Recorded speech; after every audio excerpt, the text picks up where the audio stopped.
I really hope it's the case that it's not if graduation happens, but when graduation happens. And counting on that inevitability, it's very important to realize that your child's college education should not come at the risk of your own retirement. So when you're planning with your child for college, whether they are in elementary school, middle school, or very close to graduation, have that discussion.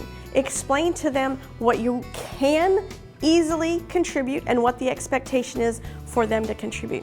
It's perfectly okay to start them saving for college at 12, 13, even 14 years old, because then they're thinking about their goals and they're thinking about what they want to do.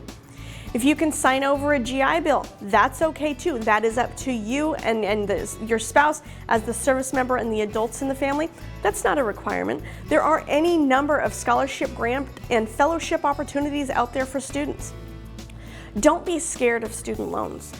I know that we are over student loaned. Trust me, I'm there.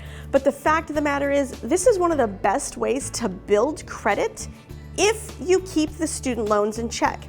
We don't borrow everything that's available to us. We borrow only what we need.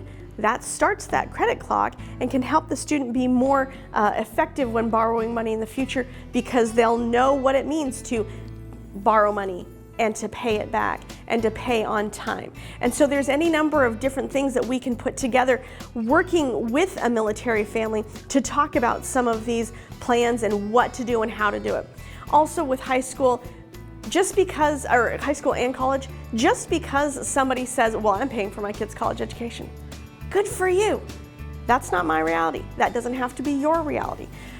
Do what works for you. Have an open conversation. Community college is a great way to start. It's often, if not frequently, free, depending on where you're living, or at a considerably reduced cost.